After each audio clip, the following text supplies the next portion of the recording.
Komm, peinlich, ich schwöre. Die Steine, so sehr habe ich meinen Körper gehasst.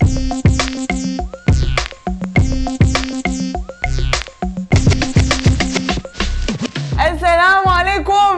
Amigos, das ist viel zu lange her, ich hab euch vermisst.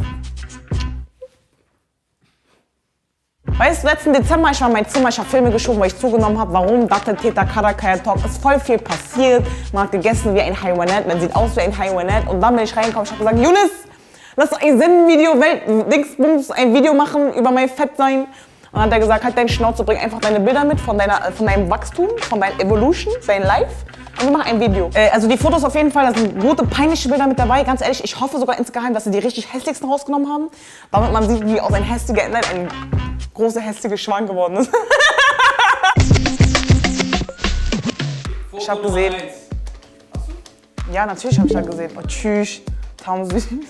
Man hat diese fette Bum-Bum-Finger gesehen. Taum süß, ja. Meine Mama meinte, sie hatte eine Kamera und sie hat Fotos von mir gemacht, als ich geboren wurde. Und dann hat irgendein Haywanet diese Kamera geklaut, deswegen gibt es von mir kein Dings. Keine Bilder, als ich eine Neugeborene war. Und ich war eine Zeit lang in meiner Pubertät, war ich überzeugt davon, dass es nur eine Ausrede ist und ich eigentlich adoptiert wurde. Mom, komm süß, ich kann nicht. Meine Mama ist voll schön, ja. Tom, schön Frau. Guck mal, wie ich da liege, einfach wie eine Wurst.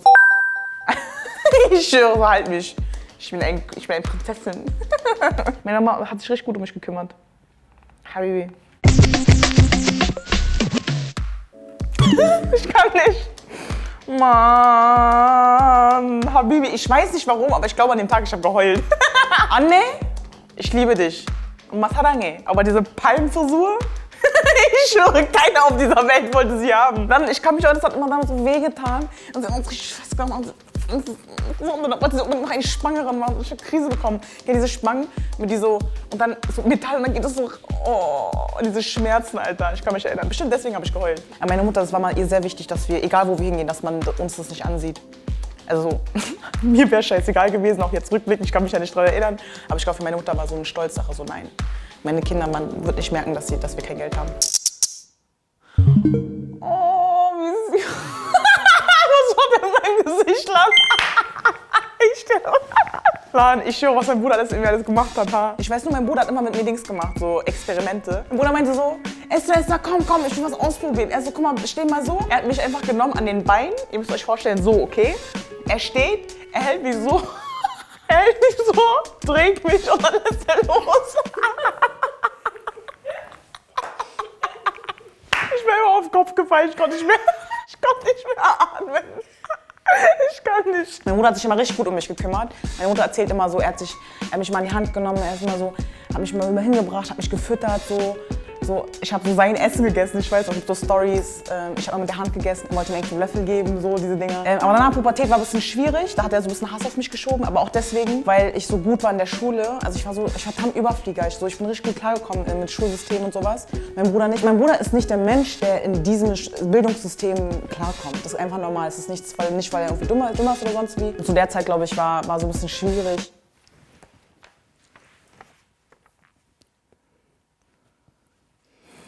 Bibi, was für ein Deutscher war. Lieber Abi, ich hoffe dir sehr viel Glück bei der Klassenfahrt. Wallah, Deutsch 1, aha. Bestimmt, vielleicht hat meine Mutter hat vielleicht sogar gegengelesen, aber sie kann ja auch nicht korrigieren, das ist ja auch nicht ihre Muttersprache.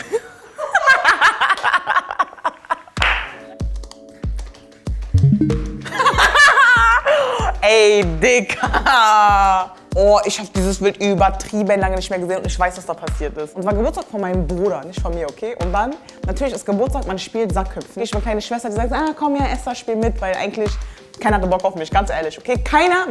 Alle Beteiligten hatten keinen Bock auf mich, okay? Aber ich war trotzdem da. Deal with it, okay? Natürlich, alle anderen sind älter Dings. Wir fangen an zu hüpfen, ich merke, ich verliere, ich tue so, als würde ich stolpern. Und fang an zu heulen. Digga, doch, zu der Zeit, ich glaube, ich war richtig unerträglich, Mann. Ist das eine Mülltüte oder was ist das? Ja, ich schwöre, wenn man arm ist, man macht alles zu einem Spielzeug, was willst du? Mit was spielt man denn sonst Sackhüpfen? Mit Säcken? Wer kann sich sowas leisten? Oh, Baby. Wir haben immer zusammen gebetet, Baba hat uns das beigebracht, mein Bruder zusammen. Und ich weiß, auch einmal haben wir mit meinem Bruder Feuer gespielt und haben dann alle Gardinen verbrannt. Die Gardinen, die man im Hintergrund sieht, die waren weg. Ich habe es geliebt, wenn wir alle zu viert gebetet haben, weil es war ja auch die Zeit, wo Baba nie zu Hause war und man gearbeitet hat. Das war immer so ein Moment, oh, wir machen was gemeinsam. Aber es war sehr selten. So gemeinsam essen war auch nicht da. Ist nicht so, dass Baba nach Hause kommt, ist 18, 19 Uhr. Baba ist zurückgekommen, manchmal nachts um 11, 12, 1 Uhr, 2 Uhr. Manchmal hat er einfach im Büro geschlafen, damit er direkt wieder anfangen kann. Also hast du von deinen Eltern, von deiner Mom das Gebet beigebracht bekommen? Nee, von meinem Vater. Aber ich glaube, das wollte mein Vater auch so. Ich glaube, das war ihm voll wichtig. Ich glaube, er wollte voll gerne so seinen Kindern zeigen, wie man betet.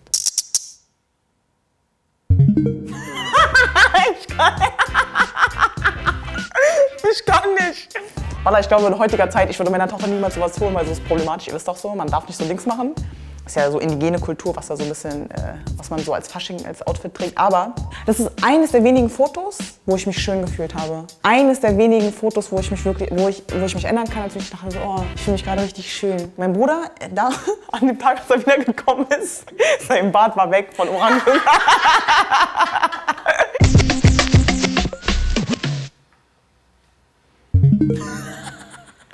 Richtig Habibi, guck mal, süß.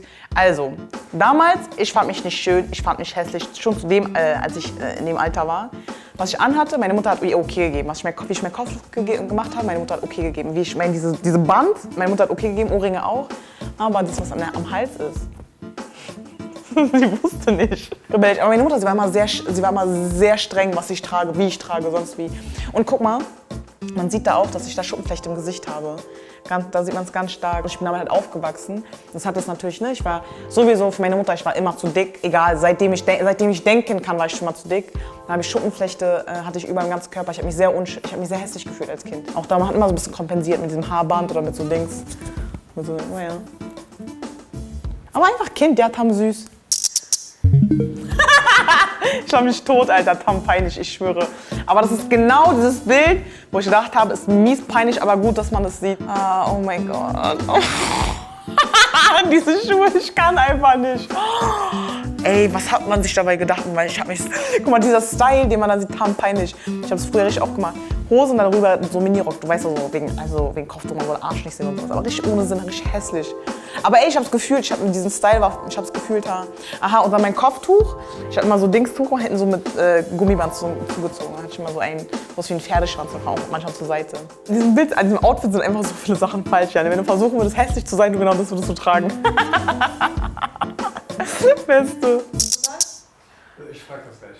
Allein schon, weil du das ist einfach ein Diamant. Dieses Bild ist einfach anders. Guck mal, was ich da getragen habe, ich habe mich gefühlt. Guck mal, erstmal so diese türkise Body, okay? Dann so diese Halboberteil, so ein bisschen Crop Top, okay? Aber man hat so unser Body an. Und dann diese Goldkette, die nicht Gold ist, sondern Silber ist. Und dann, wo Allah draufsteht, aber so Diamanten besetzt. Und wisst ihr, wer sie mir gekauft hat?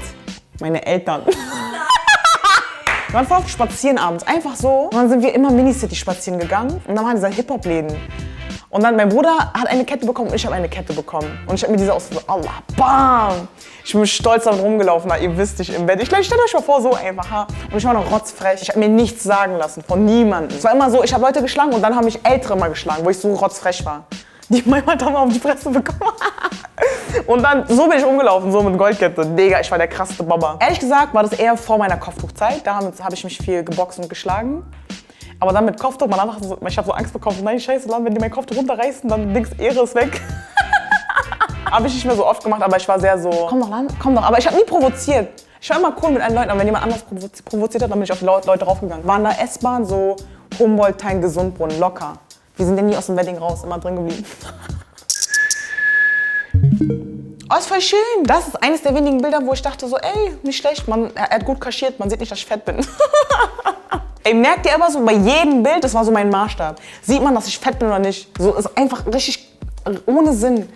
Alles in meinem Leben, alles ging danach. Alles. 10 Jahre später, ich benutze immer noch diese Dingsfoto als Bewerbungsfoto.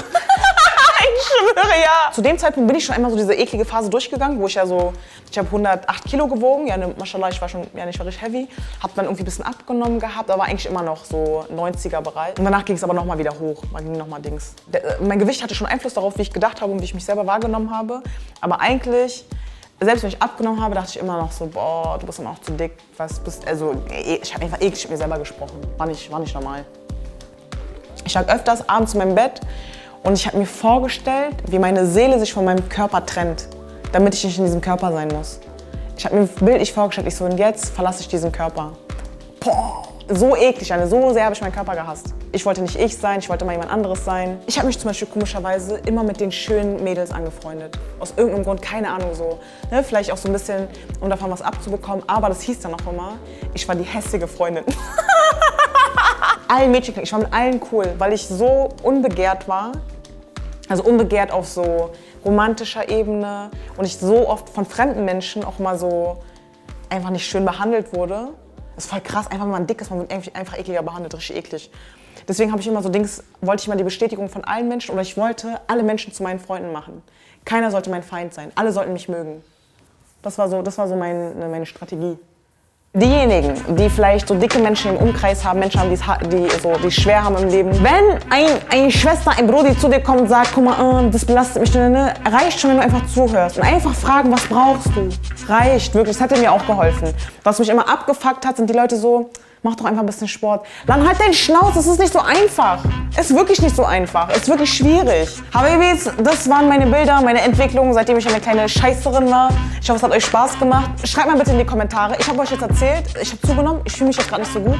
Eure Abo braucht ein bisschen Liebe. Herzchen, Sterne, Liebe, alles reinschreiben, alles. Ich will alles durchlesen. Ich brauche so Liebesdings, Liebesschauer. Guck, Daumen hoch, Glocke drücken.